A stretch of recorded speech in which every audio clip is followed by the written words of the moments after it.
يا رب بالمصطفى بلغ مقاصدنا واغفر لنا ما مضى يا واسع الكرم.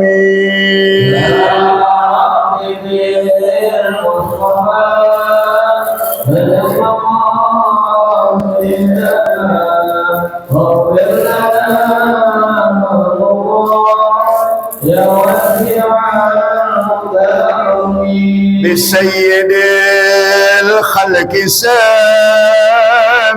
سل الحق معتسمي محمد خير معصوم ومعتسم.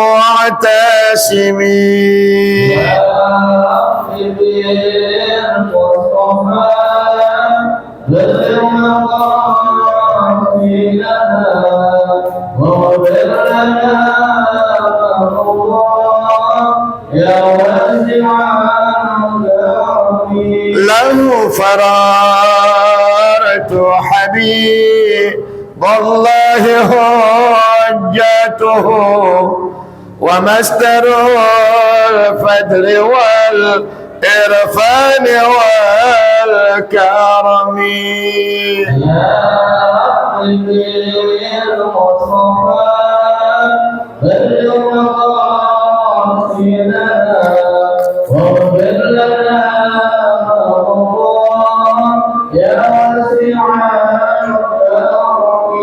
أصل الوجود وروح الكون بهجته زين الشمائل والآداب والسيم.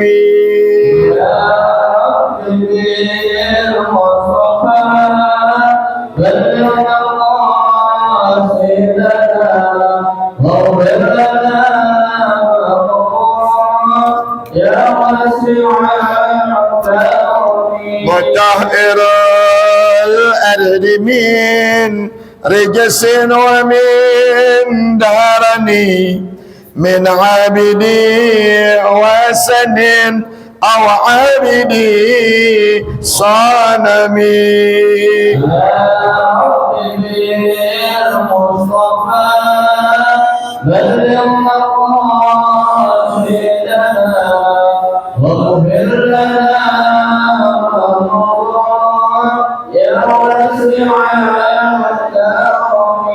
اللهم صل وسلم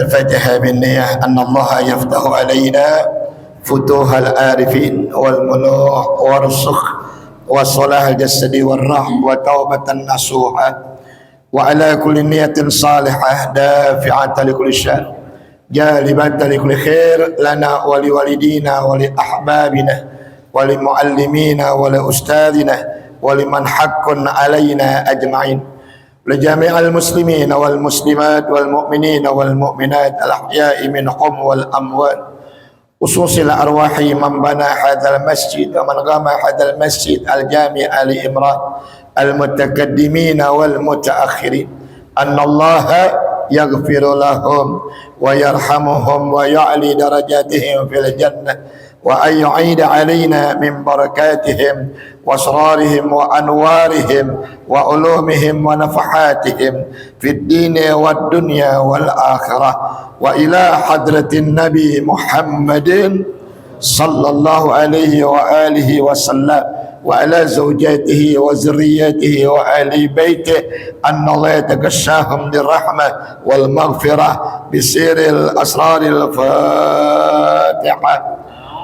أعوذ بالله من الشيطان الرجيم. بسم الله الرحمن الرحيم. الحمد لله رب العالمين الرحمن الرحيم مالك يوم الدين إياك نعبد وإياك نستعين اهدنا الصراط المستقيم صراط الذين أنعمت عليهم غير المغضوب عليهم ولا الضالين. رب اغفر لي ولوالدي. بسم الله الرحمن الرحيم. لا إله إلا الله أستغفر الله. اللهم صل وسلم على سيدنا محمد وعلى آل سيدنا محمد وافتح لنا به أبواب علمك كما فتحتها على أنبيائك وعلمائك المتقدمين والمتأخرين وانصر علينا رحمتك يا ذا الجلال والإكرام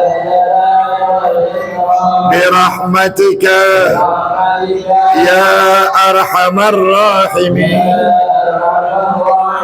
والحمد لله رب العالمين.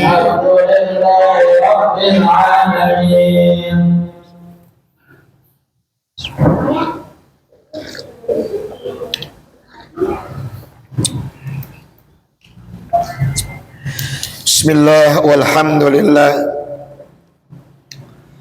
wassalatu wassalam ala rasulillah wa ala alihi wa ashabihi wa man nasarahu wa wala wa la hawla wa la quwwata illa billah. Amma ba'du fa inna astaqal hadis kitabullahi ta'ala wa khal hadiyi hadiyu nabiyyina Muhammad sallallahu alaihi wa alihi wasallam wa sallallahu umuri muhdasatuha wa kulla muhdasatin dalalah wa kulla dalalatin finna.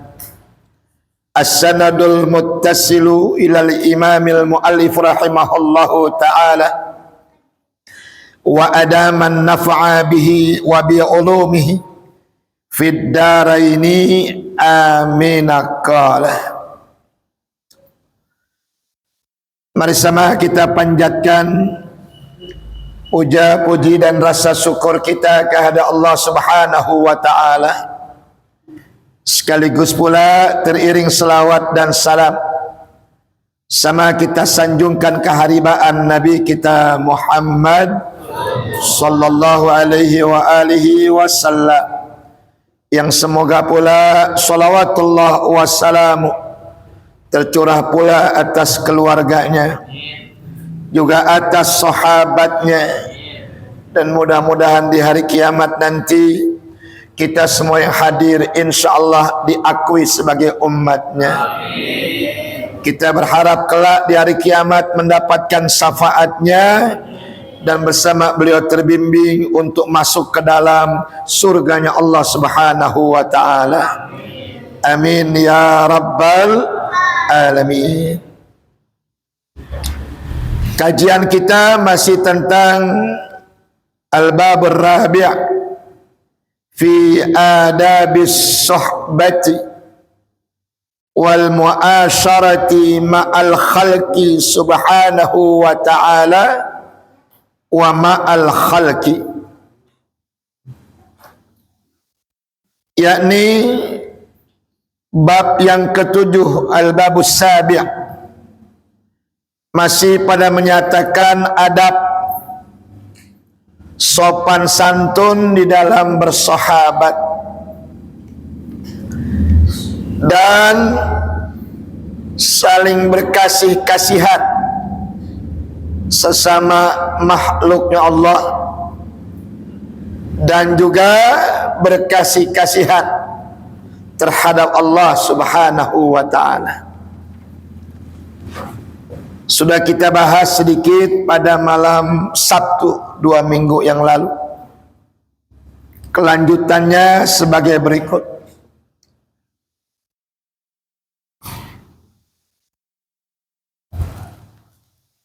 Di dalam kita berkasih-kasihan terhadap Allah, yakni banyak memikirkan tentang Allah ketimbang memikirkan yang lain.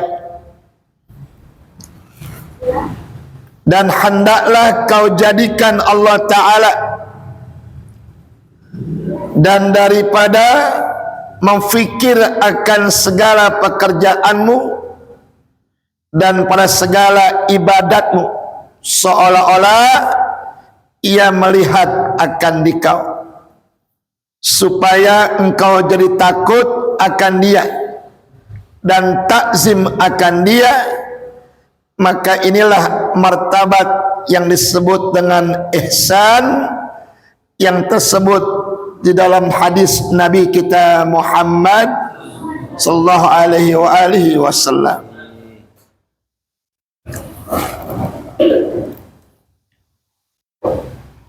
Allah itu mengetahui apa yang kita mau, tapi Allah lebih mengetahui lagi apa yang kita butuhkan. Yang kita mau Allah tahu,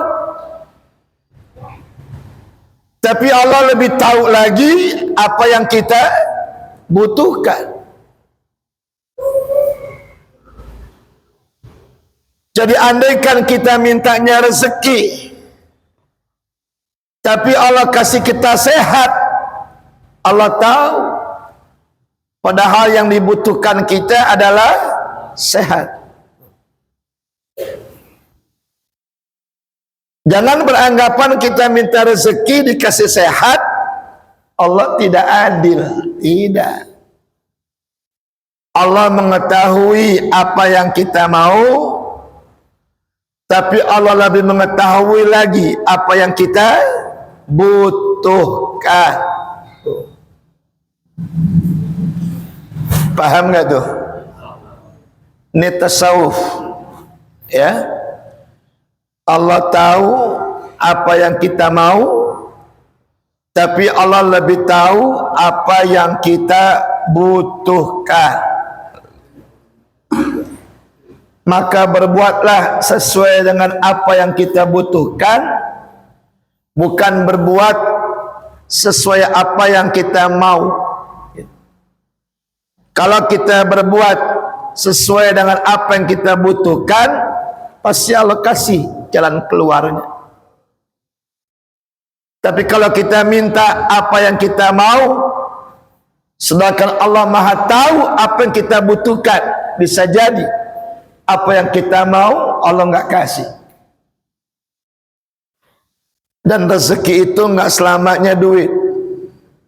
Sehat juga rezeki, afiat juga rezeki, punya istri yang solehah rezeki, punya anak-anak yang saleh dan solehah rezeki, termasuk punya sahabat yang saleh, itu juga bagian daripada rezeki. Makanya satu tangan yang merangkul kita di saat kita lagi susah itu lebih baik daripada 1.000.000 tangan yang merangkul kita di waktu kita senang. Itu ungkapan Sayyidina Ali ketika ditanya oleh sahabat, "Wahai Ali, ada berapa jumlah sahabatmu?" Beliau menjawab, "Tunggu nanti saat aku lagi susah." Maksudnya apa, wahai Ali? Teman yang datang ketika kita lagi senang itu bukan sahabat. Kalau sahabat itu datang di waktu kita lagi susah, itulah sahabat. Menurut kitab yang kita baca, yang diajarkan Allah melalui persahabatan Nabi kita Muhammad dengan para sahabat dan kerabat dan sebagainya. Makanya ada kalimat kata Nabi, unsur az-zalimin, tolonglah oleh kalian orang-orang yang zalim. Kalau nolong orang yang dizalimin, kita ngerti. Tapi Nabi suruh kita tolong orang-orang yang zalim.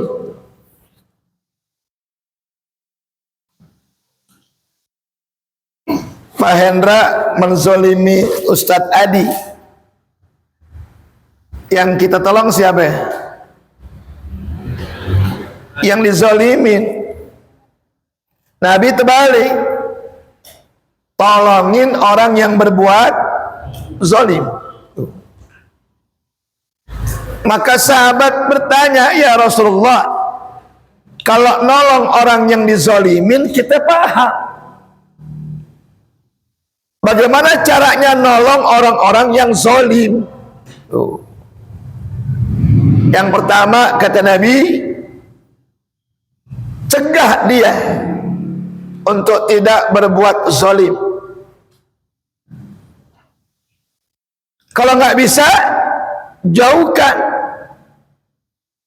Biarkan dia merasa bangga dengan kezaliman. Maka sahabat bertanya lagi, kalau kita mendiamkan orang yang zalim, putus dong silaturahim. Kata Nabi, tidak. Kau bukan memutuskan silaturahim, tapi engkau sedang menghindar dari orang yang zalim. Tujuannya dua, menyelamatkan dirimu agar tak dizalimi, menyelamatkan tu orang supaya tidak berbuat zalim.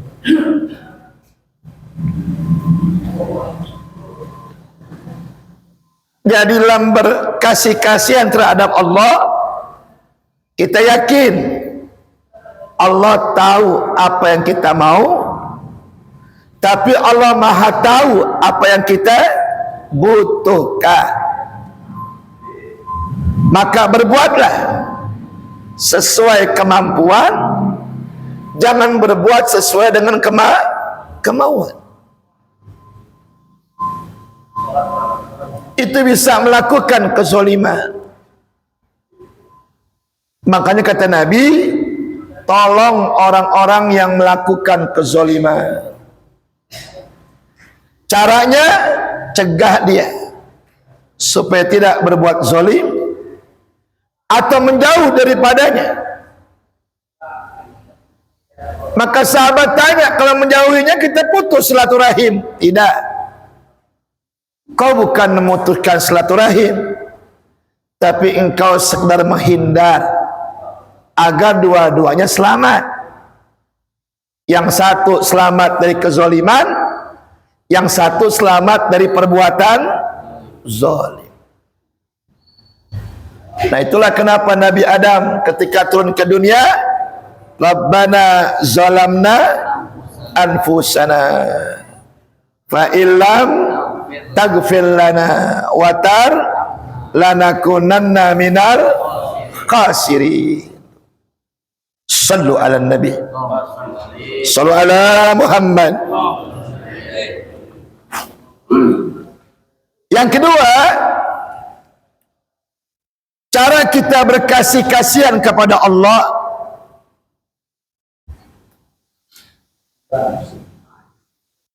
yakni waktu kita berbuat kebaikan, yakinlah bahwa Allah ada di hadapan kita.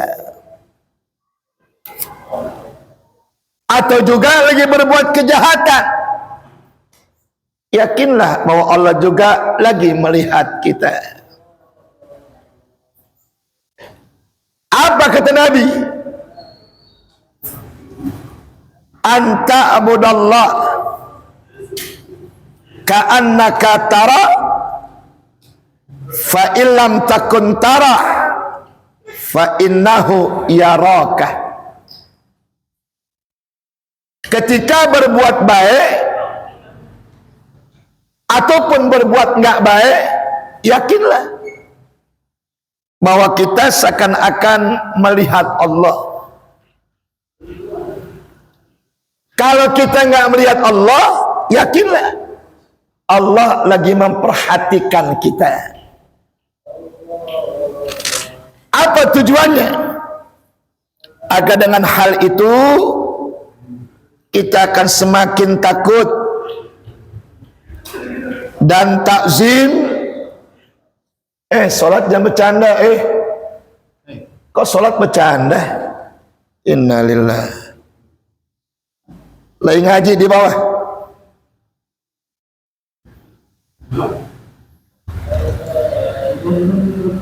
Maka perbuatan itu disebut ihsan. Ihsan adalah ketika berbuat baik ataupun jahat, kita mesti yakin bahwa Allah ada di hadapan kita. Andaikan kita nggak sanggup melihatnya, kita mesti yakin perbuatan baik kita, perbuatan jahat kita dilihat siapa? Dilihat Allah. Kalau ente kerja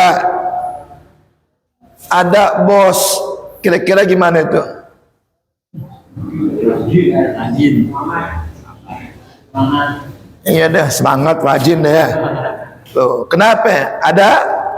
Ada bos kita yang kalau kita malas-malesan pasti takut ada bos kita. Tuh. Padahal walaupun bos kagak ada, tuh, mestinya kerja kita juga tetap baik seperti itu. Kenapa? Digaji. Digaji nggak? Kita sholat nih, yakin bahwa kita lagi berhadapan kepada Allah. Andaikan kita nggak yakin, yakinlah lagi sholat, lagi diperhatikan sama Allah. Kalau tadi karyawan digaji, kalau kita dikasih nikmat, dikasih rahmat, dikasih berkah, lebih hebat daripada gaji. Nikmat apa tuh? Karunia. Dari ujung rambut sampai ujung kaki tuh nikmat. Rahmat, kasih sayang. Berkah, sesuatu yang sudah baik bertambah lagi lebih baik. Itu namanya sifat ihsan dalam kita berkasih-kasihan kepada Allah. Tandanya apa? Ketika berbuat baik atau enggak berbuat baik, yakin bahwa kita lagi berhadapan sama siapa? Allah. Andaikan kita nggak bisa meyakininya, yakinlah bahwa Allah lagi memperhatikan perbuatan baik kita, memperhatikan perbuatan jahat kita. Maka jangan suka menyepelekan perbuatan nggak baik sekecil apapun. Karena ketika kita berbuat yang tidak baik, kita lagi berbuat dosa dengan Allah. Dan jangan menyepelekan juga perbuatan baik sekecil apapun. Karena ketika berbuat baik, kita sedang berkasih-kasihan kepada Allah. Semua ada catatannya di sisi Allah. Yakin tidak? Yakin tidak? Kenapa yakin? Sabda Nabi kita Muhammad sallallahu alaihi wasallam.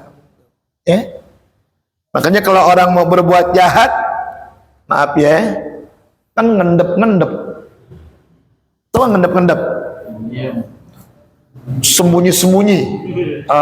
Ya. Sambil hatinya ngomong gini nih, ada orang apa enggak? Ada orang apa enggak tuh. Padahal dia orang tuh. Tapi ketika Anda berbuat yang enggak baik, berubah dari orang menjadi bukan orang, bisa jadi setan, bisa jadi iblis, dan sebagainya dan sebagainya.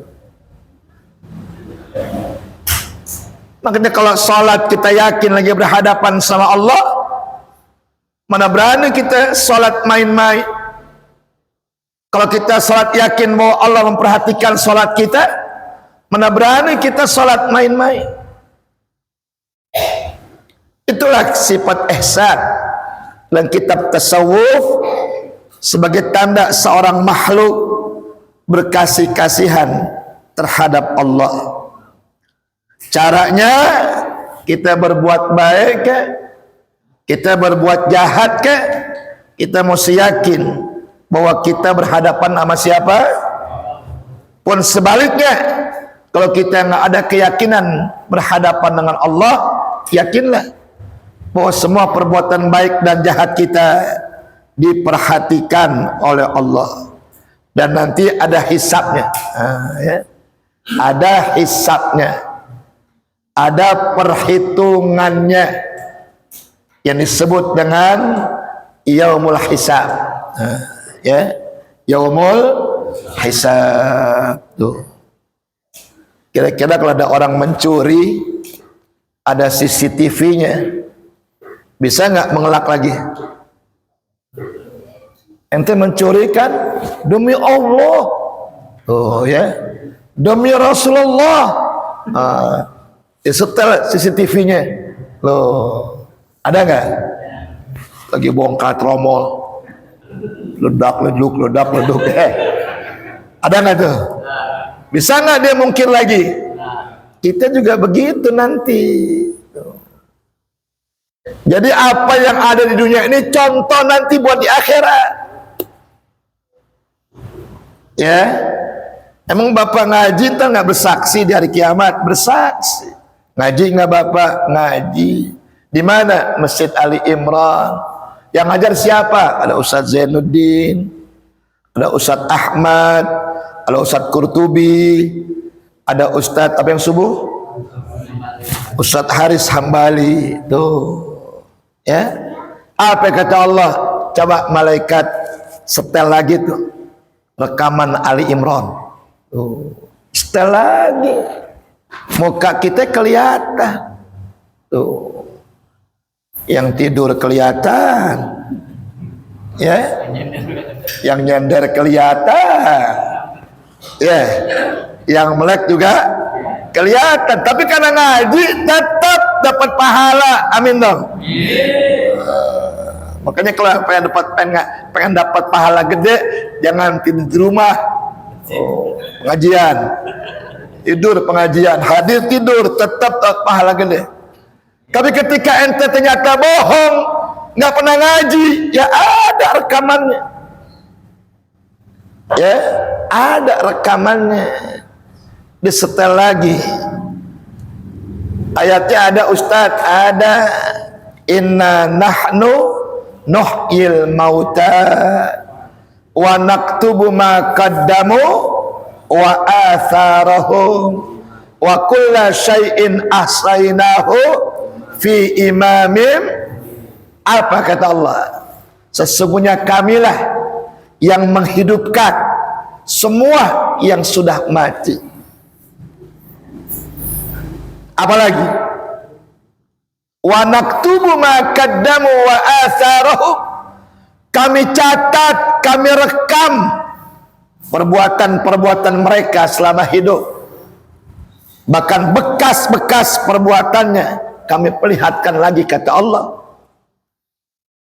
Apa saja yang kita perbuat, semua nanti di hari kiamat ada rekamannya lagi. Insya, yakin nggak? Jawab, yakin nggak? Yang berkata saya apa Allah? Masih kita nggak yakin dengan Allah. Kalau itu kita yakini, salat jadi semangat, ngaji jadi semangat, ibadah jadi semangat, berselawat jadi semangat. Karena semua yang kita kerjain, semua pasti diperlihatkan lagi di hari kiamat. Insya Allah, ya. Dan dari karena inilah seyogyanya engkau membanyakan akan zikir kepada Allah pada segala waktumu itu. Seperti firman Allah dalam Al-Quran, fazkurullaha zikran kasiran wasabbihuhu bukratan wa asila. Maka sebut oleh kalian akan Allah dengan zikir yang sebanyak-banyaknya, dan ucapkanlah tasbih akan Dia, baik di waktu pagi apalagi di waktu petang.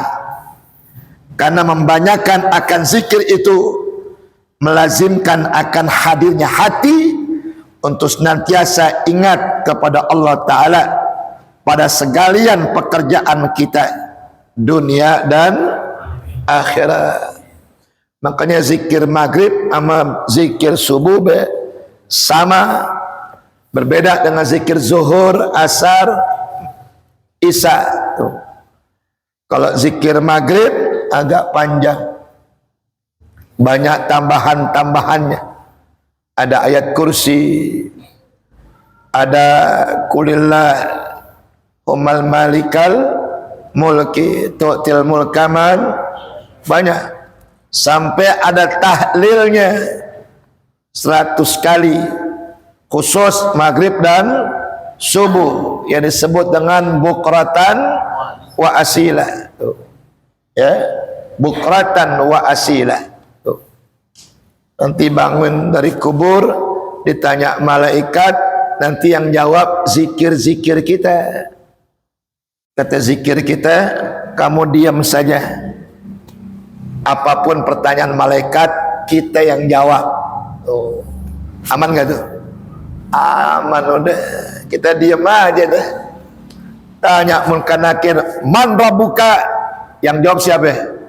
Zikir kita. Kita diam aja udah. Tuh, ya. Kalau rajin zikir seperti itu, ya. Kalau rajin zikir, ya.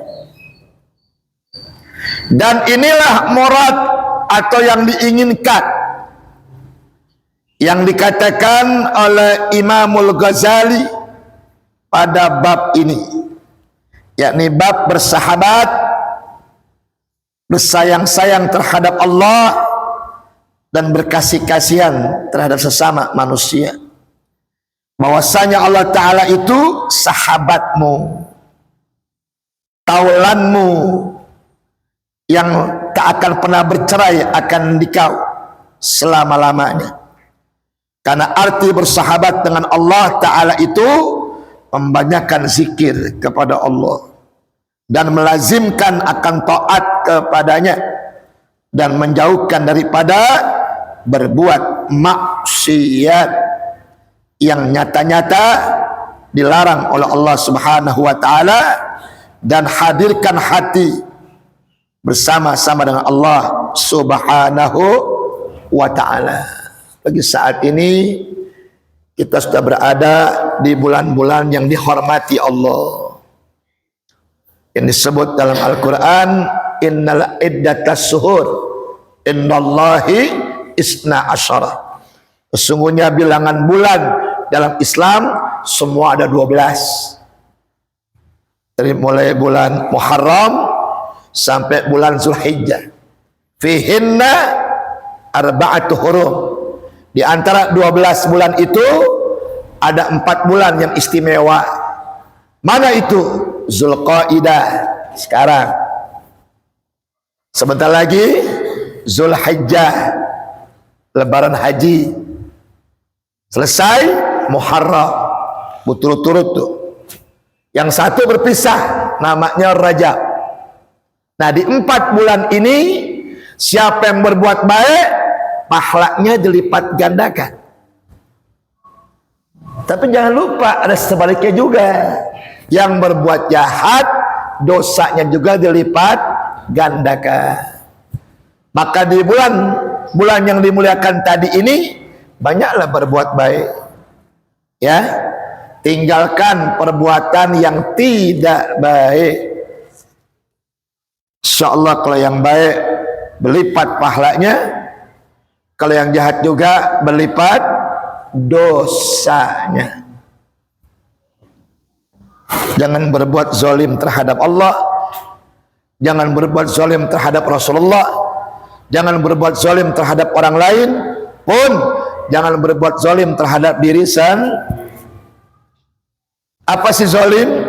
Menempatkan sesuatu yang tidak pada lawannya zalim, adil.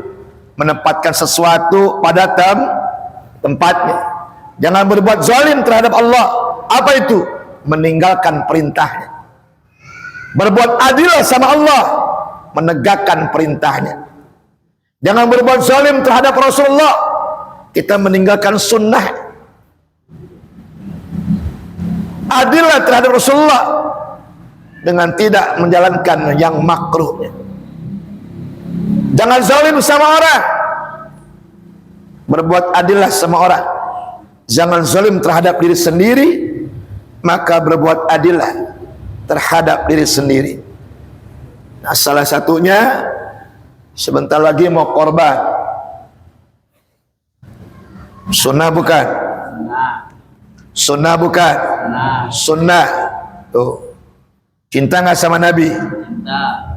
Jawab, cinta sama Nabi. Laksanakan kurban. Tuh. Nggak mampu Ustaz. Kalau masih ngerokok jangan bilang nggak mampu. Tuh. Sekali lagi ya. Kalau masih ngerokok jangan bilang kagak mampu. Sehari berapa rokok? Sebungkus. Berapa duit? 25. Sebulan 750. 12 bulan 8 juta. Dapat 2 kambing. Nggak mampu. Mampu nggak tuh? Jawab, mampu nggak? Mampu. Habis gimana Ustadz? Udah ngerokoknya kebiasaan, ya udah rokok nggak bisa tinggal. Sehari 10.000,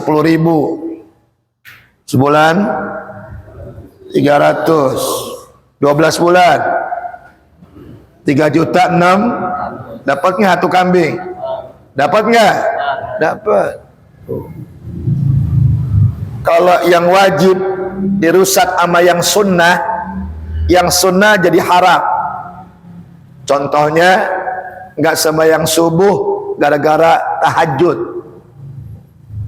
Tahajudnya bisa jadi haram. Kita kagak korban sunnah, tapi melakukan yang makruh, merokok. Berarti yang sunnah dirusak oleh yang makruh. Apa itu hukumnya? Pikirin deh. Ya, biar kita cinta dengan sunnahnya Nabi kita Muhammad, karena kita min alis sunnah wal jamaah. Masa orang-orang alis sunnah meninggalkan yang sunnah, malah yang makruh dikerjain. Bisa 3 bungkus sehari. Bisa 3 bungkus sehari. Berarti 3 bungkus kali 25, 75. Sebulan. Ayo bayar 2 juta. 12 bulan 24 juta. 1 sapi. Betul? 1 sapi. Ya. Wallahu a'lam. Kalau nggak salah malam Sabtu depan itu malam 1 ke 4 ya Ustaz ya. Kita malam Sabtu pertama itu nanti bulan depan Lebaran tuh. Jadi nggak mungkin kita ngaji. Tuh. Kira-kira mau ngaji nggak? Saya nggak datang, saya nggak datang. Ya, nggak mungkin kita ngaji. Orang Lebarannya Jumat, kalau nggak ada halangan ya. Lebarannya Jumat tuh. Jadi malam Sabtu kita berarti kagak ngaji. Nah, saya lihat di Almanak ada malam Sabtu kelima. Nah, ya, ada malam Sabtu kelima. Jadi insya Allah malam Sabtu kelima diambil sama Ali Imran aja. Jadi malam Sabtu pertama libur kita. Khusus ngejelasin soal kurban. Khusus menjelaskan tentang kurban. Malam Sabtu terakhir. Kalau nggak salah tanggal 30 deh. Kalau nggak salah ya, tanggal 30. Ya. Jadi kita khusus membicarakan soal kurban, hukum kurban, larangan dalam kurban dan sebagainya. Kita akan bahas nanti pada malam Sabtu kelima, insyaallah. Saya sampaikan itu karena saya tahu Ustaz Adam lagi berangkat haji. Jadi kalau nanya sama beliau kan nggak mungkin nanya ke Mekah. Ya. Kalau nanya ke Mekah kita mesti pergi haji ya. Jadi insya Allah kita bahas pada malam Sabtu terakhir ya. Ada pertanyaan silakan sebelum kita baca hadis. Kan tanggal berapa sih? 16 Mei. Ada pertanyaan Pak sebelum kita masuk hadis?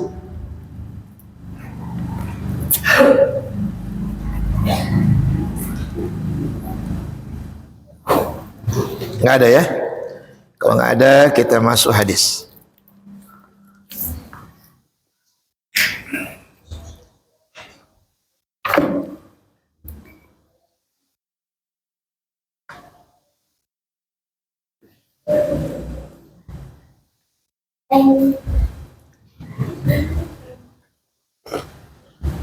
An Abdullah bin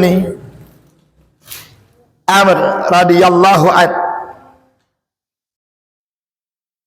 man istata al ba'ata falyatazawwaj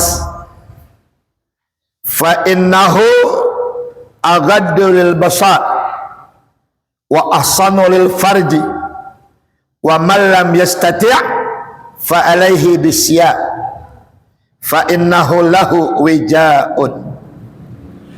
Rawahul Bukhari wa Muslim. Ini sebetulnya hadis buat anak-anak muda yang belum nikah ya. Tapi nggak apa-apa deh, yang hadir serasa udah nikah semua ya. Ya kali aja mau nikah lagi. Ada yang belum ya? An Abdullah, hadis yang diriwayatkan dari Abdullah. Ini merupakan perintah dari Nabi kita Muhammad bagi orang yang belum menikah ya.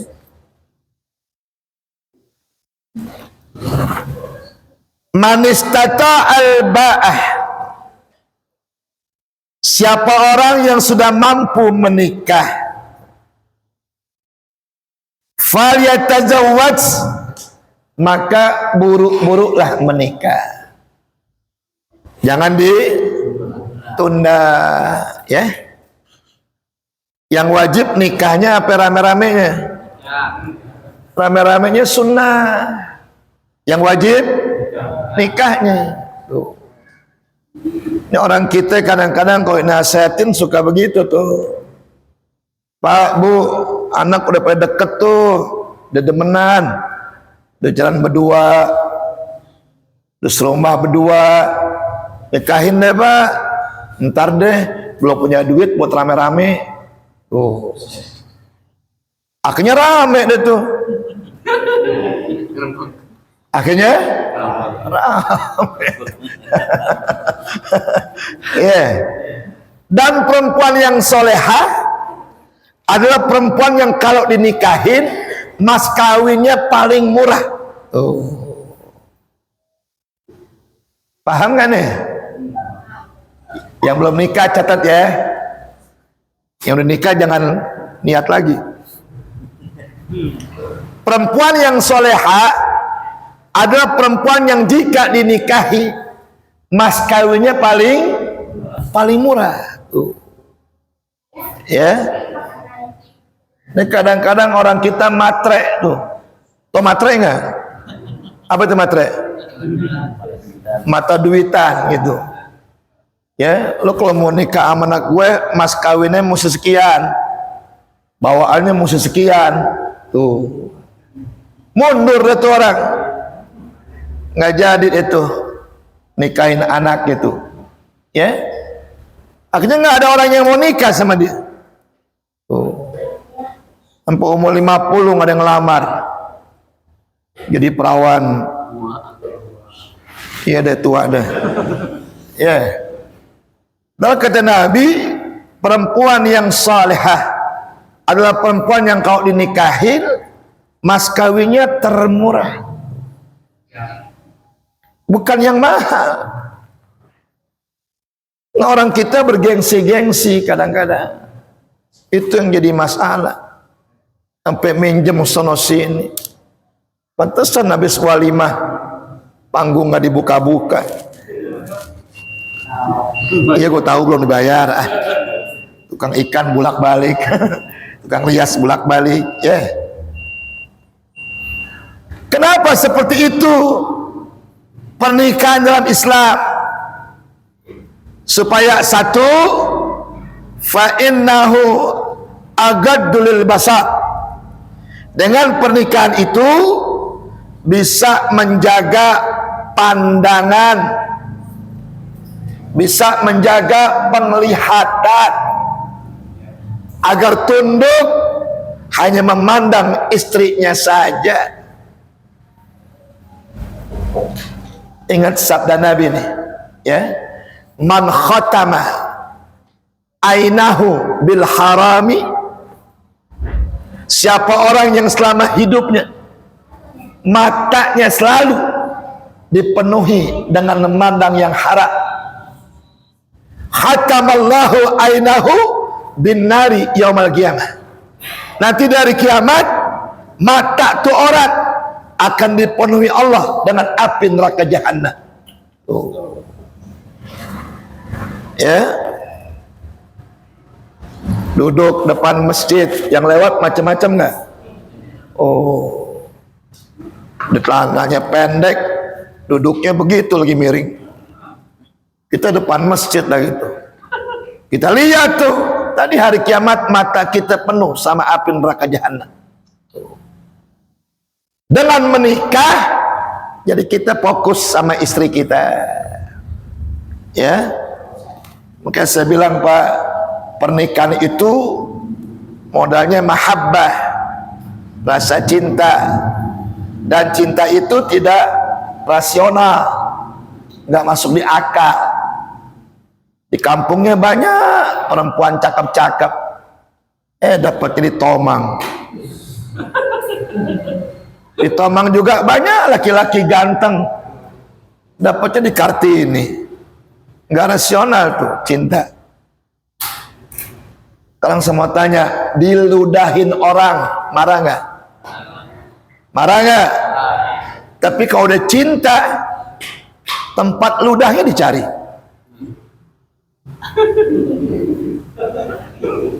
Paham nggak tuh?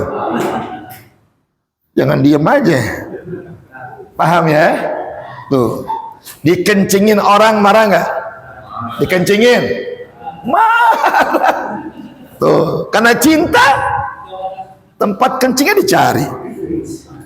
Ya, jadi karena cinta tuh nggak rasional, begitu.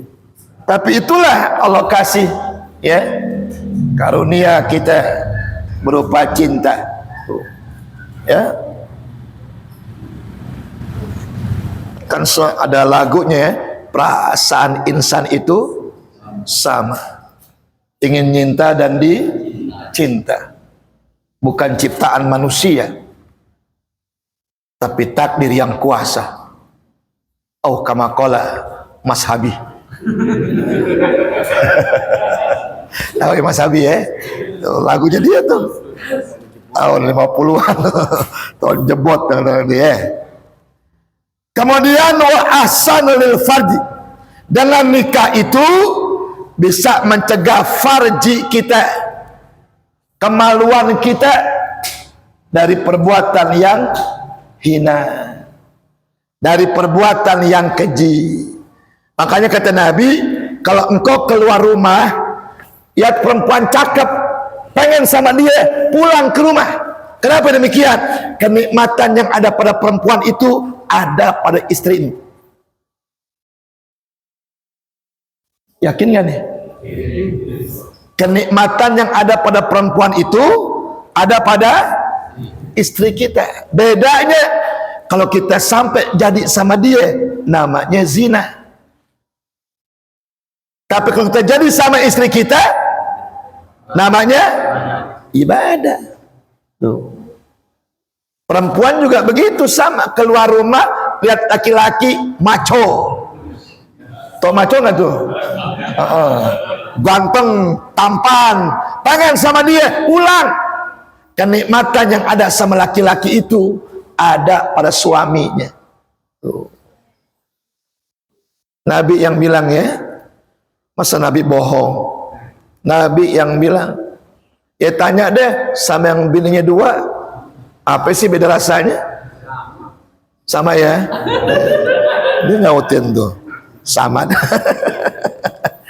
Wa man lam yastati'.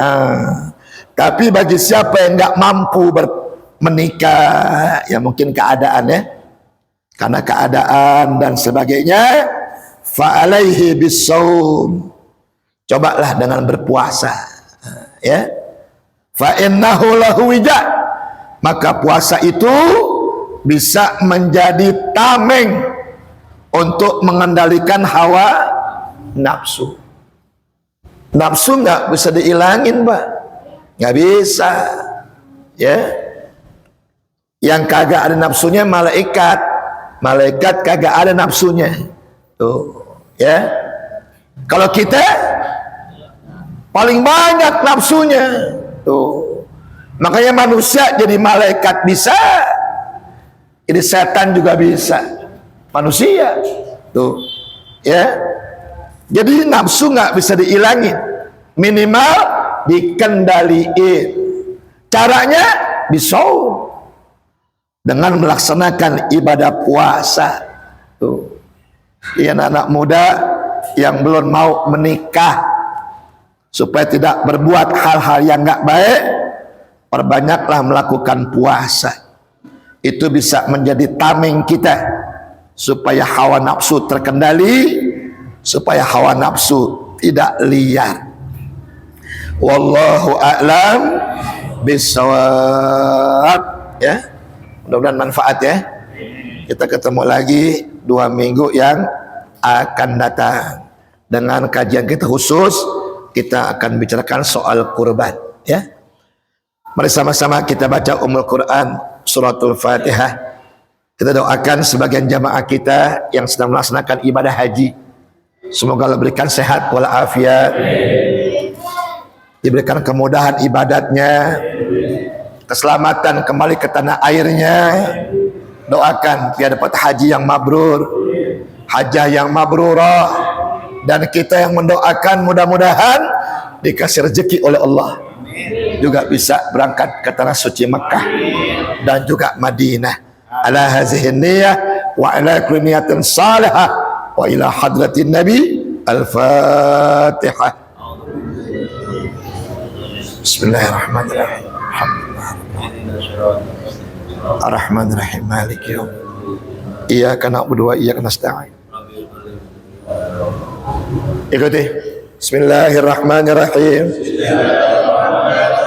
Subhanaka Allahumma wa bihamdika ashhadu an la ilaha illa anta